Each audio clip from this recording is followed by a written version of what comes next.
નમસ્કાર, પ્રસ્તુત છે દૂરદર્શન સમાચાર. નવી દિલ્હીમાં ગૃહમંત્રી રાજનાથ સિંહ, રાષ્ટ્રીય સુરક્ષા સલાહકાર અજીત દોવાલ તથા સંરક્ષણ મંત્રી મનોહર પર્રિકર વચ્ચે આંતરિક સલામતીને લગતી મહત્વની બેઠક યોજાઈ હતી, જેમાં ગૃહ સચિવ રાજીવ મહર્ષિ તથા બીએસએફના વડા નીરજ પાઠક પણ હાજર રહ્યા હતા. પ્રજાસત્તાક દિવસની ઉજવણી માટે જોરશોરથી તૈયારી ચાલી રહી છે, ત્યારે 1 કલાક ચાલેલી આ બેઠક મહત્વની બની રહી છે. સંવેદનશીલ બાબતો વિશે ગુપ્તચર તંત્ર પાસેથી મળેલી બાતમીને કેન્દ્ર સ્થાને રાખી આંતરિક સલામતી વધુ ચુસ્ત બનાવવાના ઉપાયો પર આ બેઠકમાં ચર્ચા થઈ હોવાનું મનાય છે. પ્રજાસત્તાક દિવસ ઉજવણીમાં મુખ્ય અતિથિ તરીકે ફ્રાન્સના રાષ્ટ્રપતિ ફ્રાન્કોઆ ઓલાંદ હાજર રહેવાના હોય નવી દિલ્હીમાં અભેદ સુરક્ષા કવચ રચવા માટે અર્ધલશ્કરી દળના 10,000 જવાન અત્યારથી જ તૈનાત થઈ ચૂક્યા છે. સમગ્ર દેશ આજે 68મો સેના દિવસ મનાવી રહ્યો છે. સેનાના જવાનોએ દેશની સલામતી માટે આપેલ અમૂલ્ય બલિદાન બદલ સમગ્ર રાષ્ટ્રે આજે જાંબાઝ શહીદોને ભાવભરી અંજલિ અર્પી હતી. 1949ની સાલમાં 15મી જાન્યુઆરીએ ભારતીય સેના બ્રિટિશ સેનાથી પૂર્ણ રીતે મુક્ત થઈ હતી. તેની સ્મૃતિમાં પ્રતિવર્ષ આજે સેના દિવસ મનાવવામાં આવે છે. નવી દિલ્હીમાં અમર જવાન જ્યોતિ શહીદ સ્મારક ખાતે દેશના શહીદ થયેલા જવાનોને ભાવભીની શ્રદ્ધાંજલિ અર્પી હતી. પ્રધાનમંત્રી નરેન્દ્ર મોદીએ પણ ટ્વીટ કરી દેશની સુરક્ષા માટે શહીદી વહોરનાર જવાનોને અંજલિ અર્પી હતી.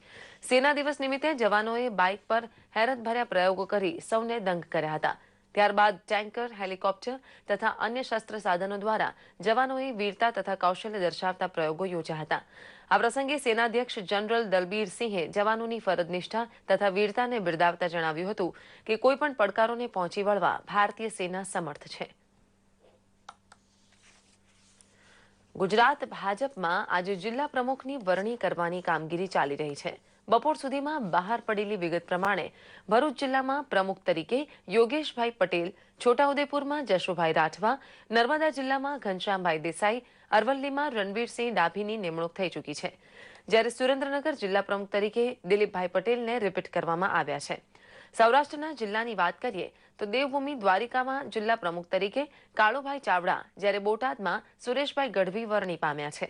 સાબરકાંઠામાં જેડી પટેલ, જ્યારે આણંદમાં મહેશભાઈ પટેલને જિલ્લા પ્રમુખ તરીકેની જવાબદારી સોંપવામાં આવી છે. આજ સાંજ સુધીમાં 24 જિલ્લા અને મહાનગરોના સંગઠન પ્રમુખની વરણીનું ચિત્ર સ્પષ્ટ થવાનું છે. ઘનશ્યામભાઈ દેસાઈનું પ્રદેશમાંથી નામ પસંદ થઈને આવ્યું છે. એની જાહેરાત સમગ્ર નર્મદા જિલ્લાના બધા જ મંડળના અને શહેરના પ્રમુખો, સંગઠનના કાર્યકર્તાઓ, જિલ્લાના મોભીઓની વચ્ચે અમે સર્વાનુમતે નામ મૂકવાથી બધા એને વધાવી લીધો છે. અને અગાઉ પણ ઘનશ્યામભાઈએ કામ પ્રમુખ તરીકેનું બજાવેલું છે. ફરીથી વધારે સારું ભારત. ગુજરાતમાં ઉત્તરાયણ તથા મકર સંક્રાંતિનો તહેવાર ગઈકાલે ઉત્સાહપૂર્વક મનાવાયો હતો, પણ મકર સંક્રાંતિ ઉત્સાહપૂર્વક મનાવાઈ રહી છે. ગઈકાલે સવારથી બપોર સુધી એકંદરે પવન સાનુકૂળ નહોતો, તેથી પતંગ રસિયાઓ થોડા નિરાશ થયા હતા. જોકે બપોર બાદ અનુકૂળ પવન ફૂંકાતા આકાશ પતંગોથી છવાયું હતું. લોકોએ અગાસીઓ પર પિકનિક જેવા વાતાવરણ સાથે ઉત્તરાયણ ઉજવી હતી.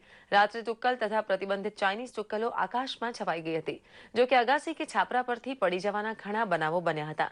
પતંગ ઉડાવતા ઈજા થવા અંગે 2,935 કોલ 108 સેવાને મળ્યા હતા. પતંગની દોરી પક્ષીઓને ઈજા થવાના સંખ્યાબંધ બનાવો બન્યા હતા.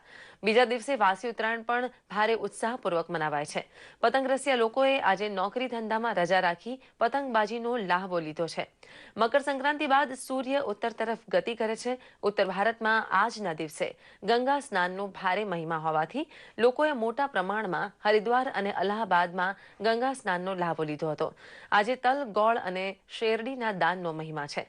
તામિલનાડુમાં આજના દિવસે લણણી શરૂ થાય છે, તો આસામમાં આજે બિહુનો ઉત્સવ મનાવાય છે.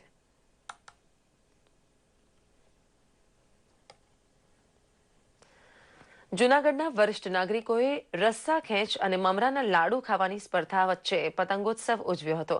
જીવનના ઉત્તરાર્ધમાં વિવિધ હરીફાઈઓ દ્વારા પોતાના જીવનમાં અનેક રંગો પૂરી સિનિયર સિટીઝન્સ મંડળના સભ્યોએ બહાઉદ્દીન કોલેજના મેદાનમાં હર્ષનાદ અને ચિચિયારી વચ્ચે પતંગ કાપવાનો આનંદ લૂંટ્યો હતો અને રસ્સા ખેંચ સ્પર્ધા દ્વારા શક્તિ પ્રદર્શન પણ કર્યું હતું.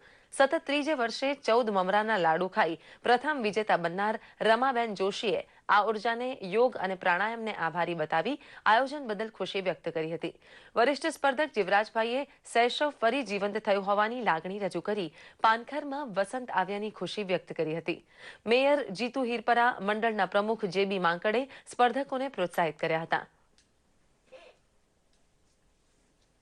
આ સાથે જ આ બુલેટિન અહીં સમાપ્ત કરીએ છીએ. નમસ્કાર.